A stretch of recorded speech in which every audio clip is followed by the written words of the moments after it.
and I guess Zero, if you're ready, you can just get right into it. All right.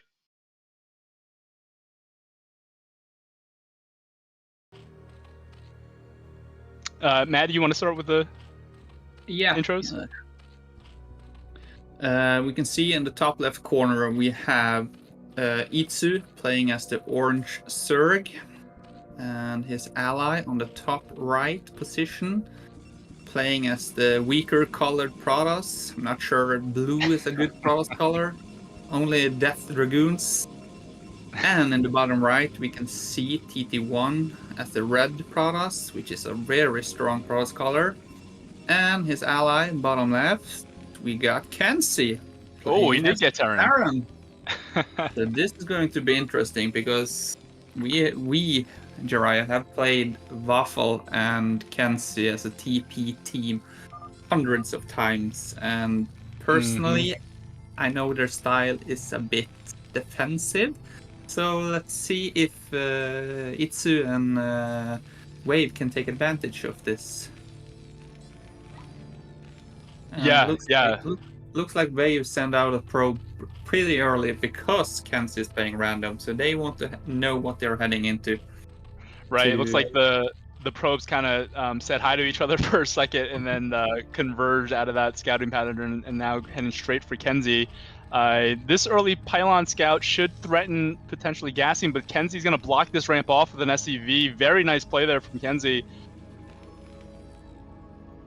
Yeah, you can see because they didn't know the race, Itsu delaying his gas for quite some time, so I think we'll see a fast expansion. So he can go probably into 3 hatch or something, produce some mass Zerglings to take advantage, the map advantage. But we can see TT1 is taking Wave's gas. So what do you think Wave's response will be? Will he take a quick expansion as well? Interesting. Yeah. That's it's gonna be a bio start here from Kenzy and TT1. His gassing Wave. Traditionally, Wave would be teching here, but because he's getting gassed, forced to have to make the second gate. So I guess instead of doing the faster expo here, Mad, he's gonna make Zealots, which could be interesting against this fast tech opener that TT1 is doing. So TT1 is taking Wave's gas and making his own gas while his allies going bio.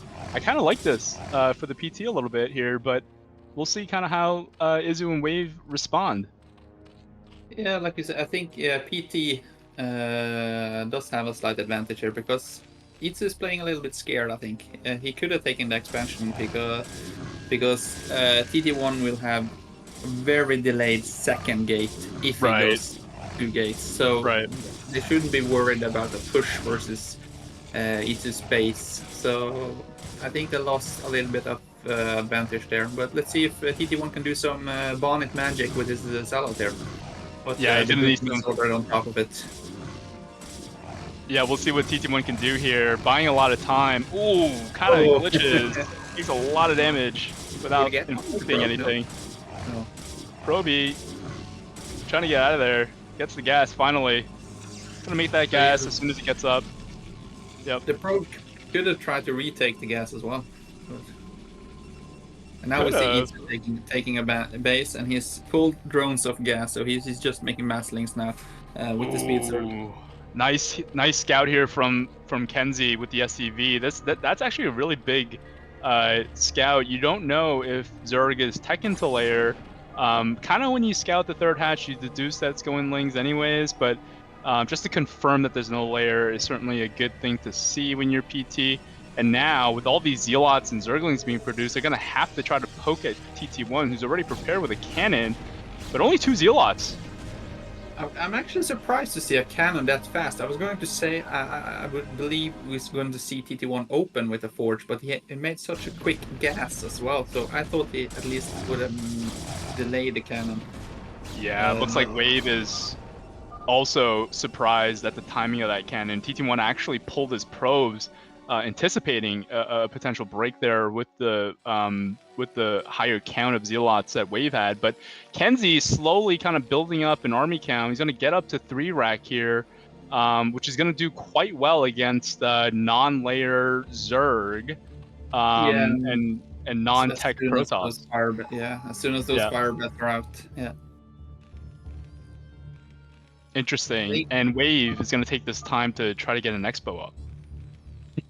Look at Wave. He's kind of slightly panicking, telling him to be careful with his overlord. I think we can see maybe both teams being a little bit nervous. It's the first game, and everyone knows what's at stake. I don't know. Kenzy didn't look very nervous there. Nice micro there from Kenzy. Almost losing a Marine, but fancying around the Zerglings. Nice little maneuver there from Kenzy. And that's just going to give him the confidence to start moving out the map. I think PT here, so Terran and Kenzy are kind of giving up Protoss from expoing. It's a long distance for Kenzy to get over there. They're going to let him get that expo up. But in return, Wave's tech is going to be delayed. So with this biomass, I'm feeling pretty comfortable getting out there with not too much threat of higher tech units. It's going to be a strong push though, because TT1's +1 is so fast, and Itzu is relying on having so much static defense. Oh man, 3 Zealots getting caught here in the middle. Yeah, I think both Itzu and Wave need to be careful because right. That's they're so kind of much on their hind foot. Yeah. They're kind of right. They're both in a defensive posture, whereas TT1 and Kenzy are both in an offensive posture. If not enough cannons are made, going for the push here. Nice pylon wall here from Wave, but penetrating. That's a lot of Zealots.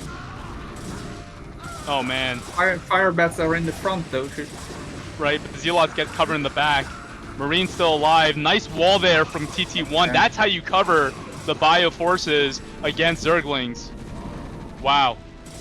Yeah, I think we're going to see a fast G. DTs are out, but they will not be in time. Yeah, hitting the pylon. They're going straight for the pylon. It's a good sense from them. Seeing the naked pylon out there, going straight for it, trying to rush some cannons, but they're not going to get up in time. This push, like you said. I like the blue team's position because Itzu's lair timings is so fast, and as we saw, TT1 had 3 gateways, no Corsairs, so they would have very little anti-air, but how many cannons should you make? It's so hard to actually hold attack like that. Right. Without delaying everything else. Yeah, I really like this timing from the PT team. TT1 was showing only 2 Zealots with the 1 cannon. You didn't expect that many Zealots to come out. Nice surround here from Izu. He's going to pick off some Marines, but kind of glitching out there. Yeah, it looked like he kind of misclicked a little bit. Yeah. DTs from TT1. Ooh. GG. Finishing blow. GG. Not quite leaving the game just yet. And there it is. Wow. Wow, yeah. Quick first game. Kenzy and TT1 are not messing around. They really want to face Bonnet and Siki again and get that sweet revenge. Oh, that's right. That's right. That's right. Remember, that was the previous season's final as well. And they showed that they belonged in the tier 1 bracket facing off versus versus Bonnet and Siki. Yeah, that timing was very, very powerful. When you're playing, when you get gas like that, it just goes to show, you know, it really changes the game. When when TT1 took Wave's gas, it kind of changed the flow of the game. Typically, the Protosses with the company Zerg is going to be making that faster tech against PT, but because TT1 gassed him, and then in turn TT1 went for the tech, psychologically, it's like, okay, we have all these Zerglings and Zealots, let's go towards TT1, and there's a freaking cannon already waiting for them, and only 2 Zealots on the ramp, and all of a sudden you see +1 done, and then all these Zealots streaming out with Zealot leg speed. It's like, how many cannons did Wave have to have? How many Sunkens did Izu have to have? It just goes to show, you know, that gas, it really changed the way that game went. As like you said, the block from Wave was pretty good. It's pretty fast, and the timing was kind of off as well because the Zealots went in before they could sink the Marines, but they took so much damage. So, and when the Marines finally came up, they shot down those cannons so fast. Yeah. Yeah, just well executed from Kenzy and TT1, and let's see now if Itzu and Wave can punch back. Yeah, it's gonna be tough to come back from that one. I wonder what map they're gonna go with. So the losers team will pick the map heading into game 2. Luna, got it. Okay, all right. Well, let's get into it.